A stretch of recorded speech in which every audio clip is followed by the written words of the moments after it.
Well, hey there, everybody. Welcome to our Resi Live.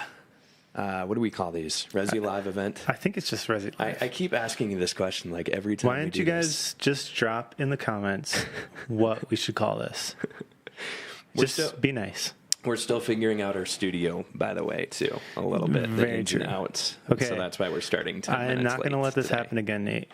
We need to introduce our guest before we get 5 minutes in. That's fair. Okay? That's fair. So go ahead. You want to do it? Well, I mean, everyone, if you can't tell by the backwards hat and the awesome stash, this is the John Clark from Red Rocks Church. Mr. John the Clark. Production director, is that correct? Yeah. I just call you the extraordinaire, so it's just... Extraordinaire is fine. I'll take it. Awesome. Thanks so much for joining us. Yeah, man. Yeah, happy to be here. Thanks for having me. John, we're really excited today just to take a deep dive into Red Rocks Church and everything that you guys have been doing. Of course, we've seen a lot of cool things recently. We've talked to you a lot. Red Rocks is very near and dear to us here at Resi because we're in Denver. And so a lot of us attend there. So I hang out at the best campus, the Arvada campus. And you guys got a plant in Castle Rock, I'm just saying. Okay. I know Park Meadows is close, but it's... Anyway. Yeah. John, love having you here. John, can you just tell us a little bit about what you do at Red Rocks? Yeah, totally. So I oversee the production department. We have inside of our weekend experience a bunch of awesome people who help work behind the scenes to make what we do excellent and go as far as it does. And so I'm just blessed and honored to be able to work with a team of really talented people who are passionate about using their gifts and abilities to make Jesus famous. And as we say, make heaven more crowded. And so, yeah, it's awesome. And I absolutely love our church and what I get to do. So yeah, mainly really just sort of inside of the production department. We have a bunch of things that we're kind of always working on or moving the needle forward on. And so, yeah, I kind of help, I sort of help with that team there. Cool. How long have you been doing what you're doing at Red Rocks? Man. So I've been at Red Rocks, I think around 8 or 9 years now. I was in a different role for the majority of that. I want to say it's been 3 or 4 years since I've been in my current role as the production director. But to be honest, time flies, Nate. Yeah. I don't know exactly what that is. But yeah, man, it's just been a blast. It's been a blast. It's cool. What's your favorite part about what you get to do there? Dude, I just love like our team and working with the people that we have. It's just a blast. I love, especially kind of through COVID, we did one of my favorite parts about the week right now through COVID, we sort of we were trying to figure out exactly what we were going to do with the whole, we had already been live streaming and we're like, man, without any church though, what do we do? We started doing this thing on Thursdays where we film our weekend experience or our like Sunday capture actually on Thursdays, and then like sim living it out on Sundays. But what's been awesome about that is that we're a multi-campus church. And so to have like our whole staff, all of our production staff, we have campus TDs at a bunch of other sites. And so it used to be that we never really worked together, or we did, but we just didn't do it in the capacity that we do now. And so, man, one of my favorite things right now is just hanging with our team and like our entire production staff comes together and we get to do like church together on Thursdays. Yeah. And so, man, that's just been a blast for me to kind of see our team come together that way. But really, man, this whole, gosh, I guess the whole last 2 or 3 years has just been kind of crazy, but also really, really cool for us. I think that like when you look at a gardener and like the process of pruning and trimming things that sort of don't make sense anymore, I think that's what the last 2 or 3 years was for us. Like God was kind of handling some stuff in a really awesome way. And he did some pruning and some, trimming of dead things and bringing to life new things. And so, man, it's been a blast. And yeah, man, that's got to be, at least right now, man, I love all of it, but that's a fun one for me. It's awesome. That's so cool. So you talked a lot about teams so far, and I love that. I've been in the church world, and there's nothing quite like pulling off a Sunday with a great team. I'd love to just kind of hear about like the collaborative process when it comes to, just the direction that a Sunday takes through kind of Red Rocks' process. What does that look like for you guys? Yeah, we have a bunch of people kind of working in different lanes. Like, so as far as that process goes, like we'll normally just have a couple meetings beforehand to figure out exactly what we're doing that day, either set list or when it comes to any specials that we're doing, or like lighting design, or like if we have any, for instance, we're in a new series right now. And so we'll kind of try to like get ahead of that and sit down and get all the people in the room that need to be in the room. And we kind of just, we'll sort of work together and going, hey, this is what we have this weekend. Here's what we're trying to accomplish. Here's why. And how do we do it? How do we make it awesome? So yeah, it's been really great. And I think that ultimately, I mean, man, sometimes I feel like we sit in a lot of meetings throughout our week. But I think that it's really good because it's the kind of thing that for us is like how we make it, feel like that team, like you talked about. Otherwise, for an organization like ours with multiple campuses and the whole thing, it's really easy for us to kind of get like off doing our own thing. So yeah, that's been a blast. We'll, I think specifically a really good like team dynamic as far as lighting and video and audio goes is probably one of our more like important things right now. Just being that the majority of what we capture on Thursdays is it's a live online audience through and through. We will also, it is the same thing that we send to campuses. But I think the majority of the eyes on it still, at least for us, are online. So it means that we're kind of still sort of thinking through that lens. And I've found that at least in a lot of these ways, like if you let, in terms of video, like if you're focused about online, with lighting, if you're focused about online, with audio, if you're focused about online, by nature, at least for us in our organization, it means that the in-room experience kind of also gets better. And so that's sort of been our team focus. But it is something that we're kind of trying to like blend those two things now to really equip our church, because we are sort of ramping up the in-room thing again.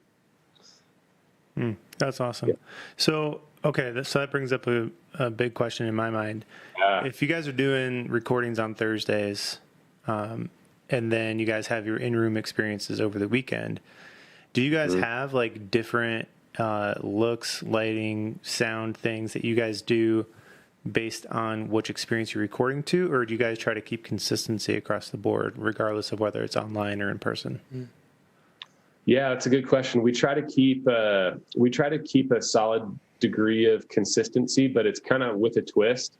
So, for instance, in lighting, each individual campus has while the rigs are very similar, they're also kind of like different based on the fixtures or the trim height of the room, or there's just a bunch of factors. And so for us, like each campus is programming its own lighting design for the weekend. And so there's a lot of like, we'll sort of get the picture on Thursday and we'll sort of come up with that together on Thursday, but each campus is kind of like taking that and still and still they have a little bit of freedom to like make it their own, if that makes That's sense.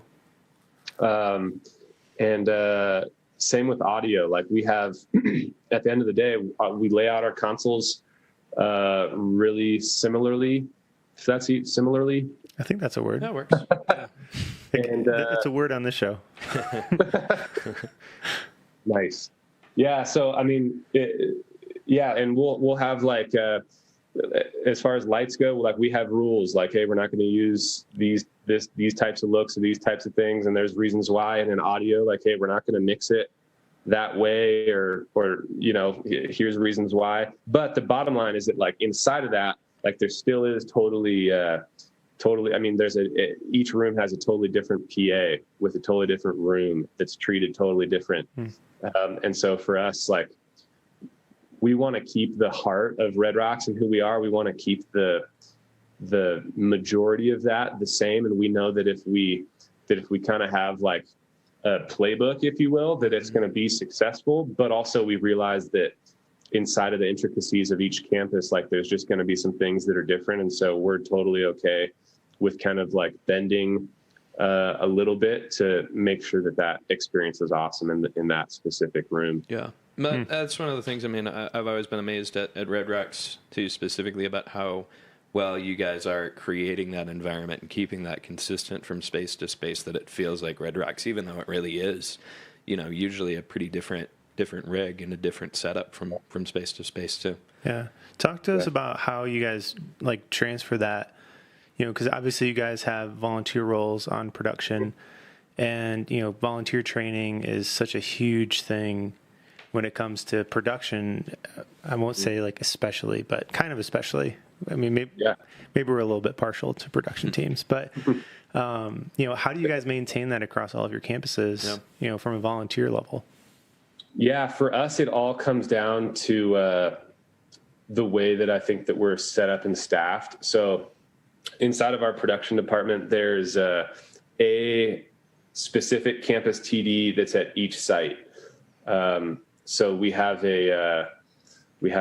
like at each campus that we have here in Denver, we have a full-time person who is on our like central production team, but they also take that vision back to their campus and they kind of like run that. They're like the point person. So even though at each campus we do have tons of volunteers, it's possible that, I mean, some of the Arvada volunteers might not know the Lakewood volunteers or the Park Meadows, even though it's such a vast thing, there still is like a point person at that campus that's kind of like leading the team and making sure that the main thing is the main thing for us. And so I think it would be really hard without that person.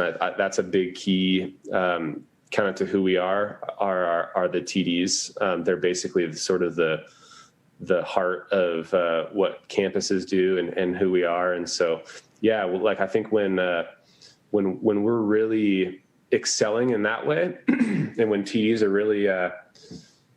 really doing well, like you just see it at the campus, because that's sort of the person who runs the thing. It also helps that you have a pretty killer broadcast video director too. You might have some favoritism towards. Yes, I do. He's amazing. For those of you that don't know, Katrina, his wife, is a broadcast video director at Littleton, right? Yeah, really wherever we cut broadcast, we're kind of like, it's always right now. It's always it always has been. There isn't a plan to change that. Yeah. But yeah, it's she does. So my wife does all of the video directing, which is really a fun thing for us because that kind of happened like a while ago. And I was like, babe, I don't have any volunteers this weekend. I need a video director. We've all had that conversation with our wife and then, or kids or whatever. And then, but so yeah, how did that get started? How does that work for you guys? Dude, it was I think it was exactly that. I was like, babe, I'm stuck this weekend. I need a video director. This was years. I mean, a while ago. She was like, oh, well, I mean, I'll try it. I'll try it. That's awesome. Yeah, it was like, whatever. And it almost kind of like, which is an interesting topic in and of itself. Like sometimes I feel like as we grow as an organization and our values and our quality, like assurance or whatever, like what we desire as far as like an experience grows, we also need to create room for exactly that, because my wife, who's like arguably, I mean, I'm biased, but gotta be one of the best live video directors out there, would never have like, even, she's not your normal like production guy. You know, she's not your normal video director. And part of that is what makes her amazing at it. I think women in general too have this like awesome ability to like multitask and see 10 million things going on. And she can just like read the whole, she can read the whole room. She can tell by the way that a worship leader breathes, like if they're going to go back into it, or if they're done, or if they're whatever. So cool. And so that all kind of came from, literally just like, babe, I need help. And she's just an awesome wife who's like, oh yeah, sure. So what you're saying is that all the video directors out there can just ignore their planning center requests because someone's going to jump in. The Lord will just send you. The Lord will just send you a miracle in the wife. Well, he usually does with our wives or significant others. Very true. Yeah. Very true. So and I mean, she does an incredible job. I've volunteered Cam up, under her, and she does an awesome job with the volunteers. But one of the things too that like you guys do, really, I think extraordinarily really well, and she captures, and the feeling of it is really this just look that is so distinct to you guys. I mean, I hear it all the time. It's like, hey, how do we get that Red Rocks look? And like. It's I want you to talk a little bit about it and how that's been formed for you guys. But, I think there was like a time, which by the way, Ian too, who's like, 18-year-old guy, awesome, super crazy, awesome volunteer. And like, he's up on stage during COVID, and this, I think, probably gave you guys some additional flexibility with COVID. But like, there's this shot that I remember seeing that, you just start like going around Corey, and you guys just like circled him like 2-3 times or something like that. And I'm just like, what in the world? Like, this is not your typical, live style, but it works so well for you guys. Yeah, thanks. Yeah, we have a bunch of those volunteers who are just amazing at that. And I think for us, like, we kind of have tradition. I mean, we're just not really afraid to break some rules, I guess. And I think part of who we are shows that a little bit. I think you need to.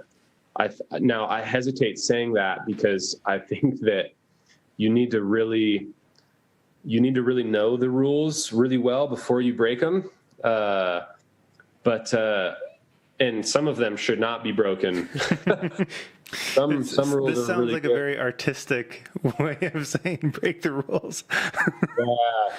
But for us, like, a lot of it is sort of unorthodox. We run Canon C200s, which I know, and for us, we basically just run an SDI cable to them. A lot of churches want like the fiber control CCU thing where they're like constantly like, I guess the camera's more treated like broadcast. Yeah. And there's sort of a control of it, and there's sort of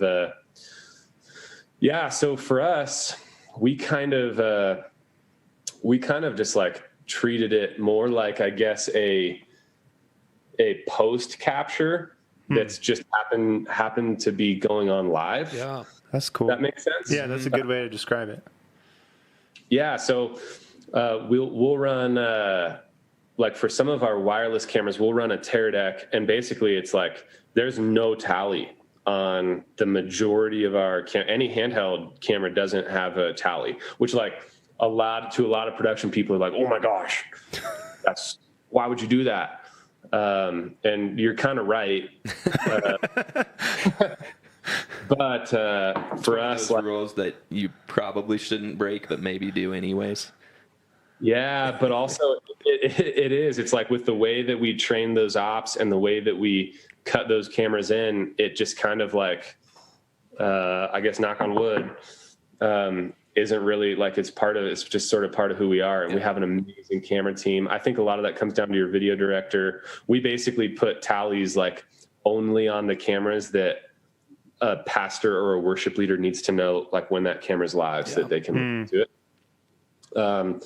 And the rest of it's just kind of on that team. But we are a little bit more like on those handheld shots, like we're not afraid to have the op kind of move around with it a little bit. I think that there's something that's really critical though in intentionality in each one of your cameras. Like you always need to look for balance in your line cut. And so if you have a bunch of static cams and then like one freaking crazy shaky roaming camera on stage, like that's not really gonna feel as good. So for us, it's kind of like, I think when you hit the sweet spot in terms of like what your cut looks like and exactly what you have cameras doing, and you build a system around that, it works. So for us, a lot of it is wireless Teradeks and C200s, which are honestly, which are an awesome camera. Not like a lot of people in production like want Genlock and fiber and some more control, which you can make all that happen minus the Genlock on a C200, but it's kind of a camera that's probably a little bit more like hinted towards a post-production style capture. But for us, that's kind of part of what makes it work. So I think that Canon and the way that we color our cameras in broadcast is kind of a big deal. Honestly, I would probably credit the majority of our like look to the way that we light. I think that a lot of people, it's kind of like, if you've ever done anything with photography, you always hear like the lighting is like the thing that's like the thing to make a good picture. And it's really the same thing for, I think, any style of video. Like you're really only as good as your lighting. And so for us, we light in a lot of ways like opposite than the way that I think most churches light. Big surprise. Big surprise. Big surprise, John. You're doing it opposite. And what I mean by that is like I feel like a lot of churches will light their stage and then their cameras, they're like chasing it. Like, so we got to tweak stuff. Whereas for us, anytime that we've done like a capture, a live album, even our weekends, like with every single cue that we program into a lighting scene, like the cameras are thought about. Mm-hmm. That's so cool. Hey, how does that color represent on camera? Hey, should that fixture be at 12% or 13%?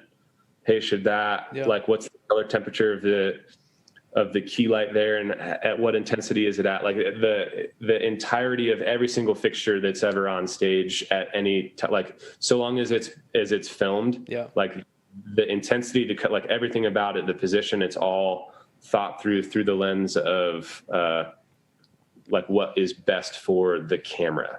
That's what's been amazing to me is like you guys will be quicker usually to adjust your lighting than you will even like your camera settings. The stage looks too bright in this point on camera. It's like, well, okay, let's adjust the lighting there and adjust the source. So you mentioned that you don't have, well, you didn't say this specifically, but it sounded like you don't have like CCU control over the C200. So how do you handle coloring those cameras? Is it all done in camera? Do you load LUTs? Like what does that look like? Yeah, great question. So before I go further, you can, because if Canon watch it, that you can run a CCU on C200s. We just don't. Shocking. Why do you guys do things differently? They're in Denver. That's true. That's true. No, I just love that like everything is like a workaround and hey, we just want to get this look. Yeah. You can totally do it. And for a lot of people, I would say this too, our way isn't the right way for everybody.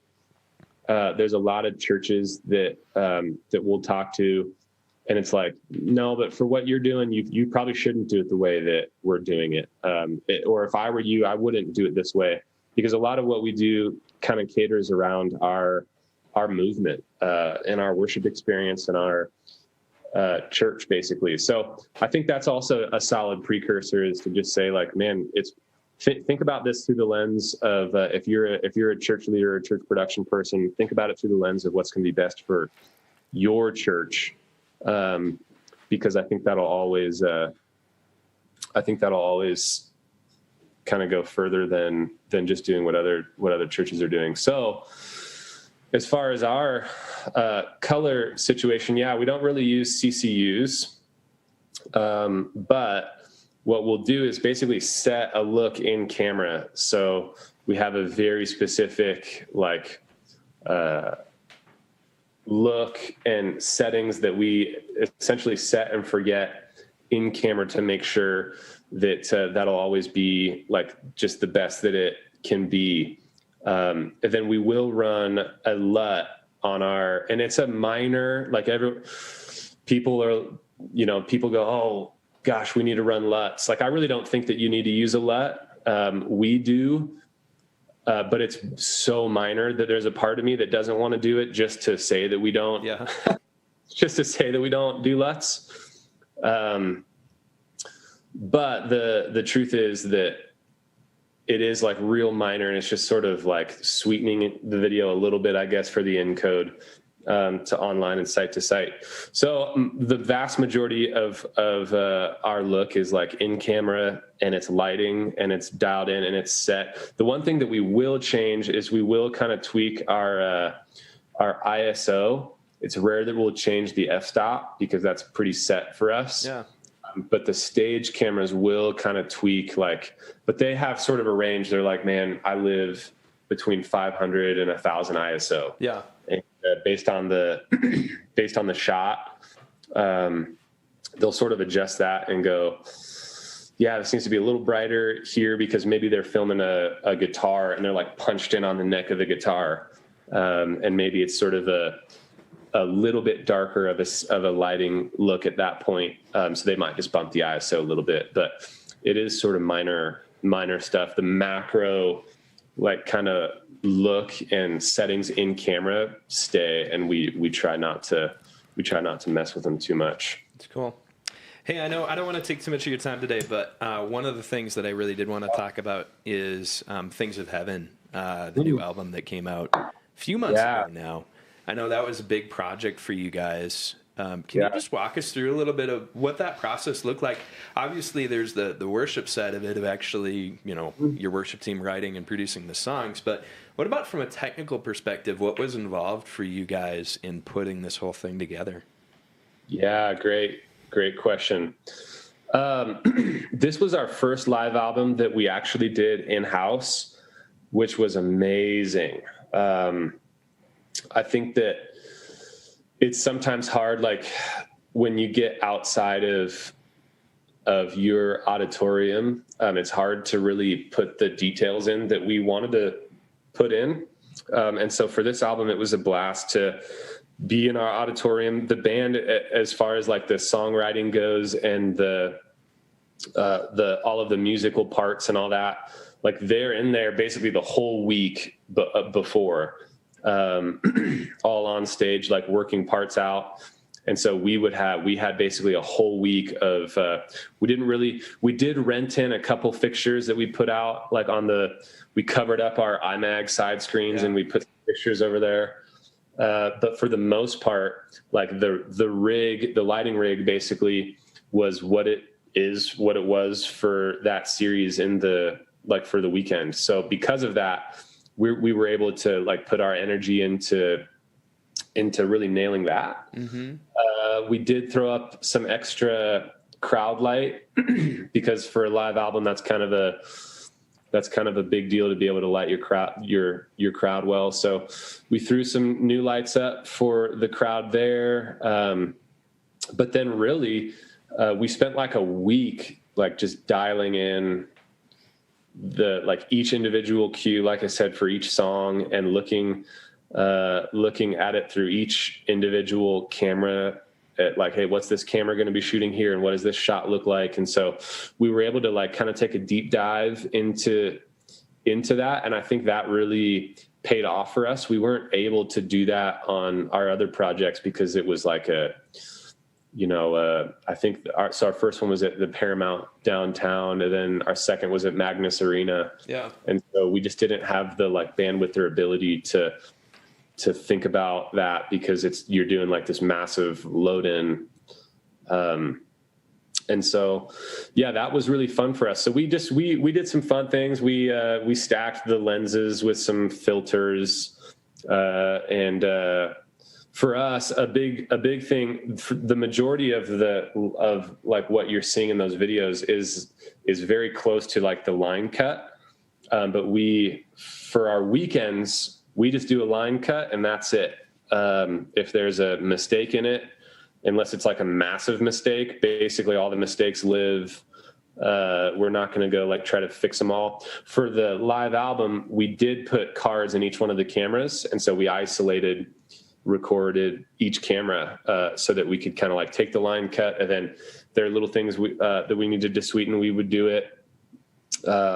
Which, by the way, you were recording what, 4K 10-bit? We were. And that was how much data did that use? Oh man, that was like almost a terabyte a camera. Yeah. Holy cow! How many cameras do you run? So how many cameras did you run that for the recording, and then how many cameras do you typically run on a Sunday? Yeah, that night. So traditionally, we'll run 6 cameras on a weekend, and the real short reason is that we feel like, for the size of our auditorium and the shots that we need, sometimes adding more cameras just actually like hurts you, because it's like just diluting things, and then you're just like, cameras are moving less. So for us, like that one camera is covering a lot of ground, and we kind of like for that to be that way. But for the live album, yeah, we ran 6 cameras. The only difference, it was exactly the way we capture a weekend. The only difference is that we rented in a big old Fisher dolly, which I think we've done for basically every album, which is just like a bigger version of our current dolly. It's like the shot that's kind of moving across the auditorium. Yeah. So we added that, and then we added a couple like crowd or roaming cameras. So I want to say 6, 7. It was like 8, 9, or 10 maybe, because there was some people filming for like promo content and social media. Sure. So there was about, I want to say 8 to 10 cameras in that room. Wow. And yeah, we did. So for us, the reason a lot of people, the whole 4K thing is a very controversial topic. And let me just say, we do not deliver in 4K. And the reason why is because you got to remember, people are watching your video on YouTube, right? Which is like one of the most compressed. Like anytime that you grow in resolution, you're most likely sacrificing in compression somewhere else, because wherever you're delivering to it's like they only have so much. The pie is only so big. Yeah. So for us, the reason we captured that way is because we were doing color after the fact. And so we wanted the most amount of room to or most amount of like quality to affect that. And then also the 4K thing is smart, because if you ever need to go in and like recrop something, or if you need to, I don't know, if something was like a little too shaky and you wanted to smooth it out a little bit, just having the extra pixels to kind of like sweeten things in post actually makes a big. Well, if you're going to deliver in 1080 and you capture in 1080, you basically have like no latitude to adjust anything. So 4K was kind of just like a safety net of, hey, it's better in terms of a 4K and 10-bit. 10-bit is really what you need for, or we were 12-bit actually. So it's 4K 12-bit. And that's really what you need, like for color. The higher that bit rate is, the better, the more room you'll have for color. So, sure. And then the 4K was more just for us to be able to adjust stuff in post. But yeah, we ended up probably delivering that. It's 1080, and I want to say it was probably YouTube, whatever YouTube lets you upload. It's not great. So yeah, but you're right, Nate. Nate was actually one of the camera ops on that night. Yeah, he was. Camera 2, I think. Yep. Something, yeah. Fun, man. If I remember right, you and I were talking before, you guys typically just didn't cut to his camera, right? Because it was, yeah. It's not a surprise. I just wanted to spring it on him while he was here. I don't even think it was recording, honusly. When they just gave it to me and said, hey, yeah. We were like, never heard camera 2 called. Weird. You guys never cut to me. I never heard of camera 14. Exactly. Yeah. No. It was interesting too, because it was like right kind of as COVID restrictions were lifting up. I know that was a really cool event for you guys. Just like even in the room, probably not even sure for a long time if it was even going to happen, right? And then being able to do this thing finally with some people in your room. Yeah, it was. And it kind of marked the time, I think. Like we went back and forth when we were capturing like crowd shots, and there was a big conversation for us was like, should we get masks in there?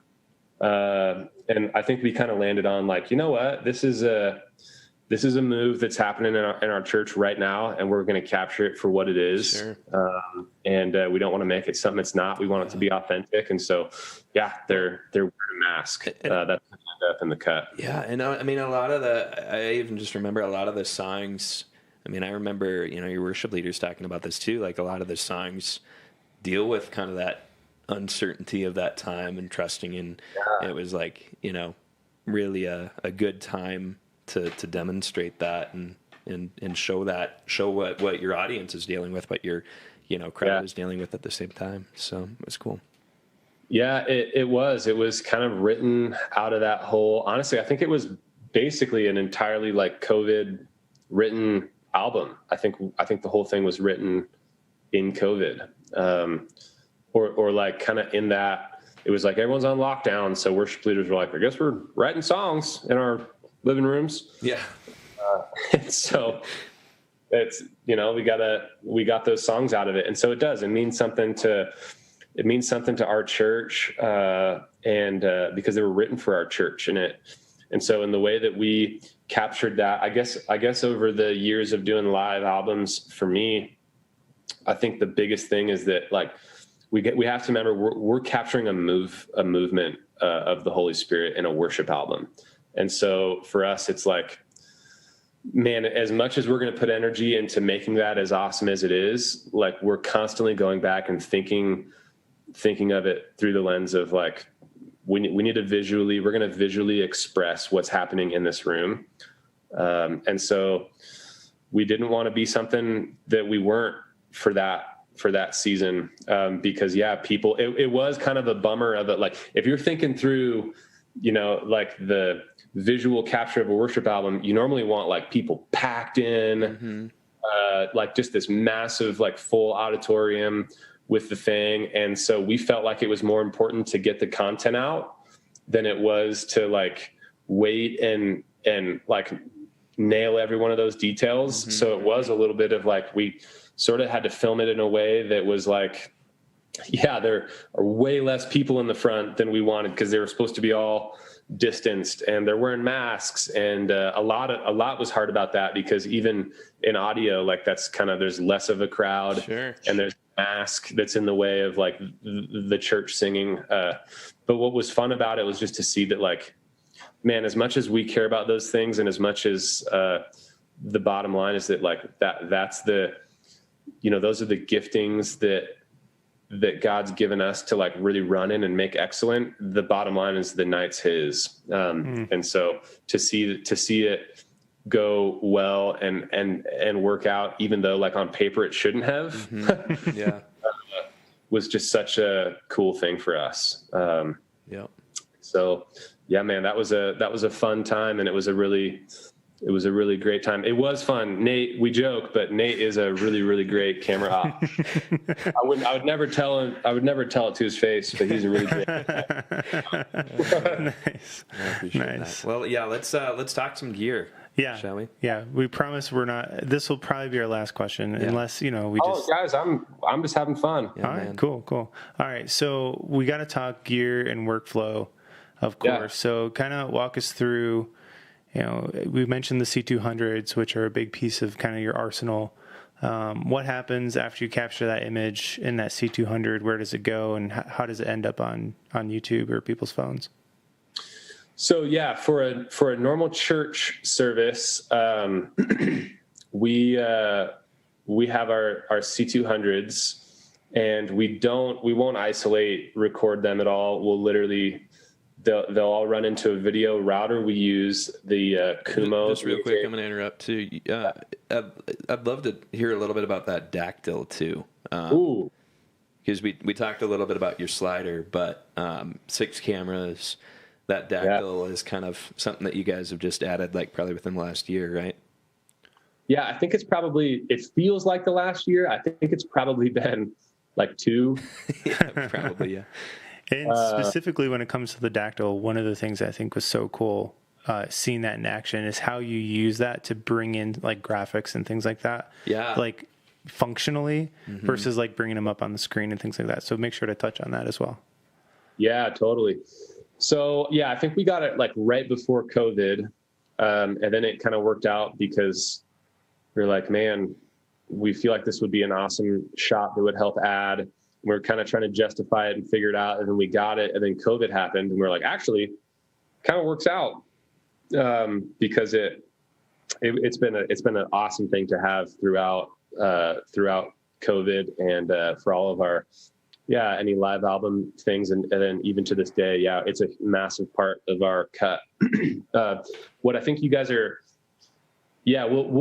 we use it for our worship, but also for the message. And the main kind of goal is we'll show graphics in a couple ways. One, we'll key it over the image.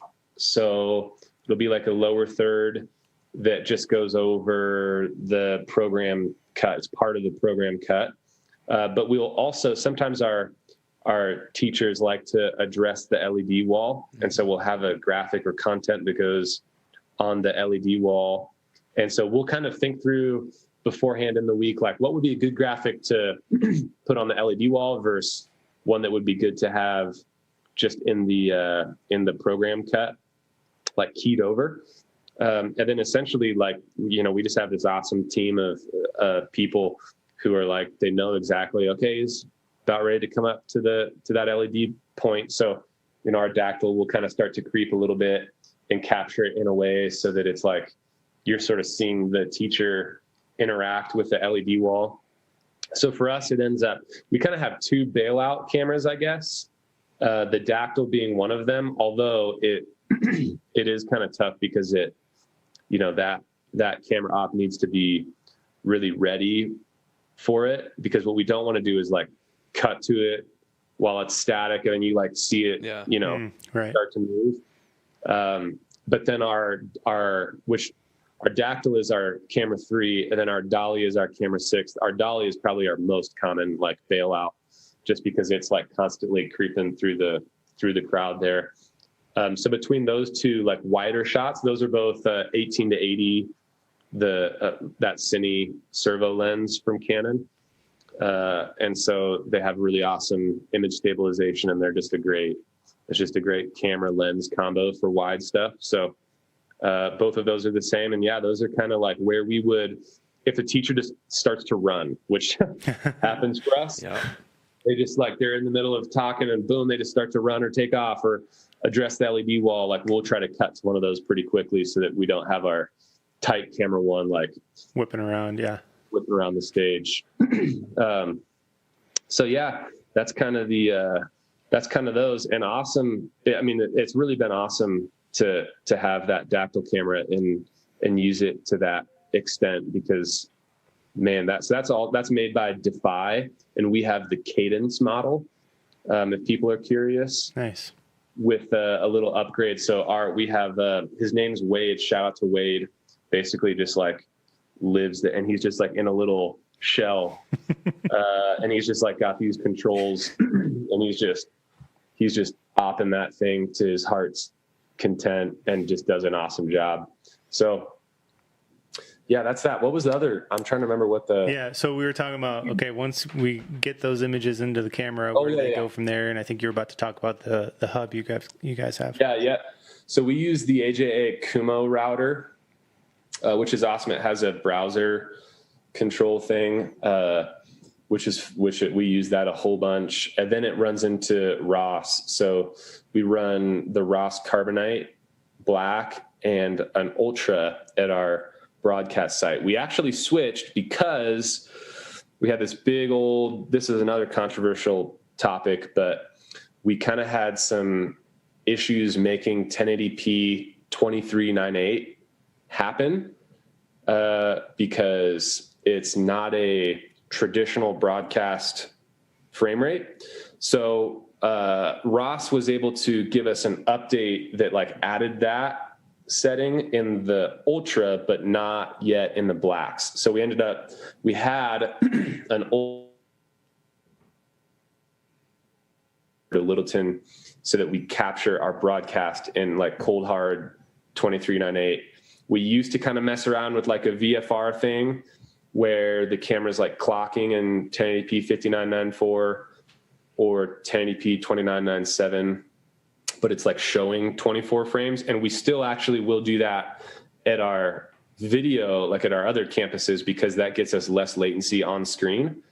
But for an online capture, there's sort of a quality thing that takes place where we definitely want to be like actually in 2398, because you're also like paying for so much more information to clock in 5994 and only show 24 frames, so you get more compression. And then you have to dive into like, does the specific camera do a good job of making it look like 24, even though it's the frame rate's clocking in 5994? That's a real nerdy conversation. So cool. Yeah. We did a little video on it with Summit a while back, just talking about VFR, and I know like Daniel and I had a conversation over a beer about it, and just like. Yeah. But like it is. With the VFR thing too, are you guys is that full 24, or I mean, are you doing that like 24 look through the entire program, or are you guys switching that at any point? Yeah, great question. For VFR, we'll only run it at video campuses, and the goal is to like give it the 24 cinema kind of look for worship on screens. I think that there is a difference, and it could just be me being real particular or nerdy, but to me, there's a difference in the way that VFR 24 looks, like the way that looks, and the way that just like true 24 or 2398 looks. So at campuses, it seems to be that at least for us, we experience a little bit more jitter out of 24 than when the actual switcher and like the entire system's clocking in 24. So for us at campuses, if we do it, we'll run it in 24, and then we'll VFR back into 2997 for like anytime there's a talking head on stage, like the CP block or announcements. And the main reason why is because kind of like on projectors or on screen, when that's blown up and then it's kind of chopped up in VFR, that can be, when you're like tight panning with a pastor, that can be a little jittery. And since we have the one button press ability to VFR into a higher frame rate, it makes sense. We will not ever shoot in we won't ever take the VFR all the way back to 5994, because that's just a preference thing for us. I know a lot of churches love that. That's just a lot of information. It's very 2997 does give you, in my opinion, like a good amount of motion blur if you're tracking a pastor. That for us, we didn't want to give people too much frames, but VFR in 24 was maybe a little too choppy. So for campuses, being that the main purpose is IMAG, that's why we'll do that. But that hasn't we're in process of rolling that out at every one of our campuses right now. But as far as our main like broadcast capture, since the whole switcher is in 1080p 2398, there isn't any switching frame rates. Like then that's actually our preference in terms of worship as well as teaching. So we capture the entire message, all of worship in 1080p 2398. And so to us, it's kind of like, man, it's a preference thing. There's a lot of churches that probably don't like that. But it's just kind of like we've leaned into it and we've changed a little bit the way that we cut and move around to support that. Reality check is that it used to be that the majority of like, I don't know, any kind of like TV special was shot in 59.94, but nowadays like basically any Netflix comedy special that you watch is all going to be shot in 23.98. So it's kind of just like becoming more of a thing in that like a live film or cinematic capture of a talking head on stage, like you're just seeing 24 be more and more of a thing. And so I do think that it requires thinking a little bit differently about it, but we've absolutely loved it. And so, yeah, so that's what we do. That was kind of a big old tangent. Sorry. That's okay. So yeah, that's our, that's the car, then we get into the video switcher, then we'll just basically record it on we have a handful of recorders. We'll use Key Pros, and then we'll send it straight into our Resi encoders for site to site. And then, yeah, from there, basically what we record or what we play into the Resi encoder, at Littleton on Thursdays is the very thing that all the campuses play back on Sundays. So they'll use, we'll actually put 8 channels of audio into the encoder. So we'll send click, cues, a bunch of different mics, like all through those 8 channels. And basically from there, like that's sort of how our bands at campuses will play along with the pastor anytime that the band's playing at Littleton, so it doesn't sound like bleed or so that's I guess sort of our workflow. It's pretty simple in the sense that it's just like camera to router to video switcher to encoder and recorders. And then after the video switcher, it'll get a embed just for audio, but that's basically it. That's awesome. The little part you touched on there was, it gets an audio embed after the fact. Yeah. We're huge Jesse OBrien fans. Mm-hmm. Yeah. And Jesse's amazing. Dude, he is so brilliant. It was awesome to be able to sit down with him a little while ago. Too. Yeah. We have those 2 videos on YouTube with him, which are great. Yeah, like half an hour each. Yeah. Yeah, it's awesome. Yeah, he's awesome. So the way that works in our workflow, Jesse's up which you should totally go check those videos out. Jesse's amazing. He's mixing broadcast, if you don't know, for us on Thursdays. So he's up in a broadcast audio room, and he can dive into like all the nuts and bolts of that. It's awesome. We've sort of revamped that room over the last couple of years.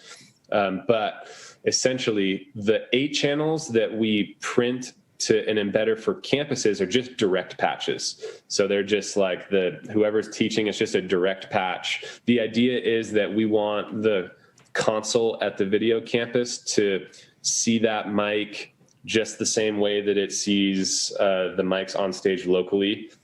So for us, since we're on Dante, it's literally just a Dante patch straight to our embedder. Right out of like the Rios, so just straight out of the IO into our campus encoder. But then Jesse's up there mixing essentially like a broadcast left-right, and then we'll have another embedder that will stamp, his left-right to our program, and that's like the main thing that we record and send out for online. So it's basically two two things. One program feed that has 8 channels of audio, and that goes to online. And then one that has Jesse's like broadcast mixed and mastered for broadcast left, right, that hits our program, and that goes out to online. So like last week, we actually didn't do the Thursday thing. What we ended up playing on Sunday was like just a straight up live broadcast to online and site to site. So in that instance, Jesse's like up there. His live left, right is the thing that we're sending out to online. That's so cool. So I think it was when we were talking with Jesse, you guys were kind of talking about like what was the most complex thing that you guys have tried at Red Rocks in terms of multi-site, site to site, online, kind of bring this like one church, many locations kind of mindset. Walk us through like what the most complex thing that you guys have tried to pull off is. Great question. As far as the like site to site thing goes, we've done a couple things. One is we a couple times have actually had like a song led by someone at another campus, which was a little complicated. It sounds complicated. So yeah, it was basically, I mean, Resi, the nice thing about those 8 channels and the whole Resi workflow is that it in theory and in workflow ended up being pretty easy. There's just some little latency things to figure out more on our end just because of the camera latency we have. But what we did was part of the 8 channels of audio that we sent to the campuses, they were click cues. The person who was leading the song, who in this case I think it was Corey. And then we sent the tracks also. Oh, and then the added layer of complexity was also we time coded a lyric video. Oh my gosh. So then we sent SMPTE time code down one of those 8 channels as well. So then at the campus, you would patch Corey, the lead vocalist, into the console as like the main lead vocal. You would treat it the way that you treat the mics at that campus. Click and cues goes to the band. We would send tracks through so that it didn't feel empty, because the majority of worship is run from a session at the local campus that has tracks already like in it. So we didn't want it to feel like kind of a miss. Mm-hmm. So we added tracks just for a little bit of backing. And then we patched that drop frame SMPTE straight into Resolume and time coded a video. So we had to like sort of offset the time code so that as you watched, so essentially you would watch on screen and you would see, the local band is playing, like they're playing. It's just, and they're even singing. It's just the lead vocal is coming from Littleton, and the lead vocal is like, the IMAG cut from Littleton is on screen there. So then you're seeing the LED wall, like lyric video behind Corey leading at Littleton. And then you're also seeing it at the campus, like synced. Wow. So yeah, that was kind of fun. And yeah, I think probably one of the more like complicated things we've done. The truth is that we're kind of I know this sounds weird to say right after I said that, but we kind of adopt a little bit more of the keep it simple mindset in that, like, we're not really looking for ways to do that constantly. I think the reason we did that was it was during the message, and it was a very specific like song that it meant something that Corey was leading it. For the most part, that's actually kind of rare for us. Our campus bands are amazing, and worship leaders are amazing. So it's rare that I think we've maybe done that 1 or 2 times in like the history of our church. Mm-hmm. So it's got to have a pretty specific reason for us to do that. But yeah, it was kind of the nice thing is that Resi made that like really easy, because we basically get into the message, we're playing in Resi, and then the band comes up, and the production team basically doesn't do anything, because the Resi playhead is the transition. It just goes right into that song, and then all of a sudden Simpty sends to the Resolume computer, and the transition just happens. So yeah, that was kind of a fun thing that took a little bit of thinking like beforehand to make sure that was going to be nailed. But the awesome thing is that it basically went off without a hitch. And so that's so cool. Yeah, man. So last question for you as we kind of wrap things up. Obviously, being a Resi event, we're not paying you to say this. I might buy you a burrito or something later. But talk to us a little bit about how Resi's been for you guys, and you know, we talked about the creativity that the 16 channel audio has been able to unlock for you guys. But you know, what's been like your experience using Resi and how that's helped you guys accomplish your goals? Yeah, it's amazing.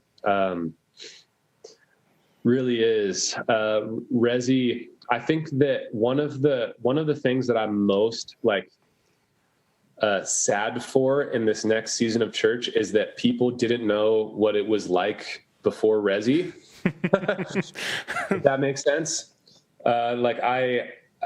Because people are just going to be like, oh, that's it. But the truth is that like before Resi, live streaming was very, very different, site to site and online. And Resi is become like such a staple now in the church that,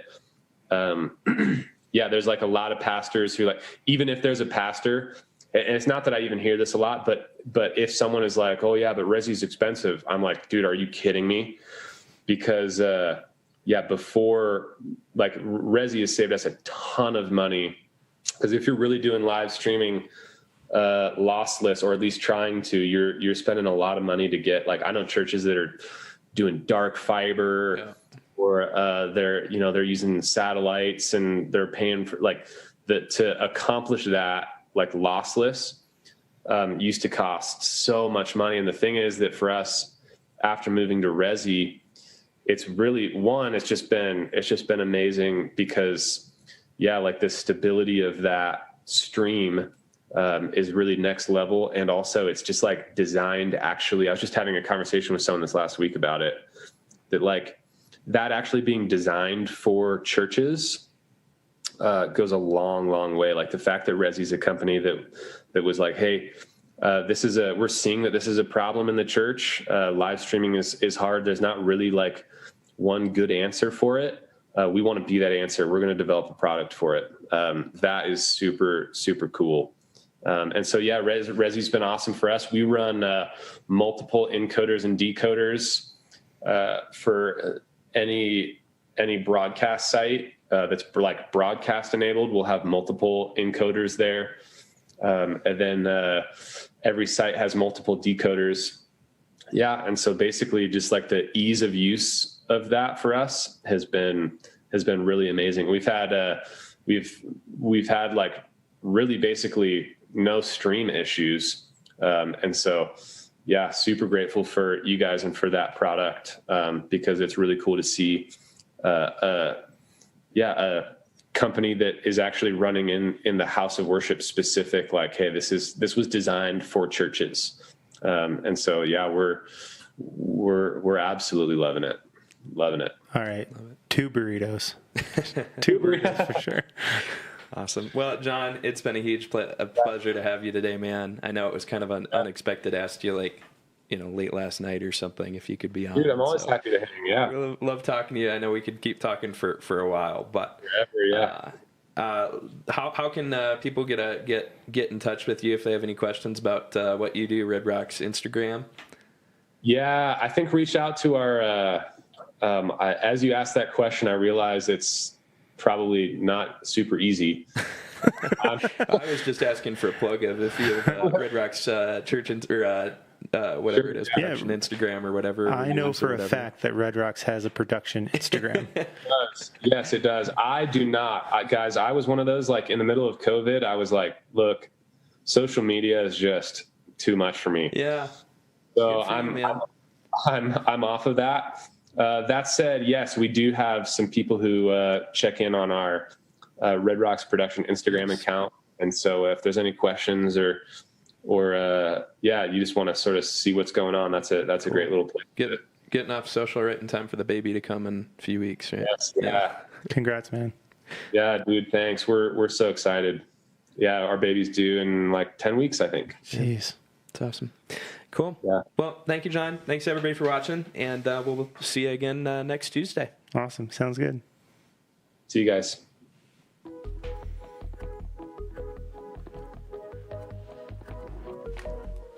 Try to get some money for some stuff that I need. Swear the ATM machine was laughing at me. Your girl, been running on empty.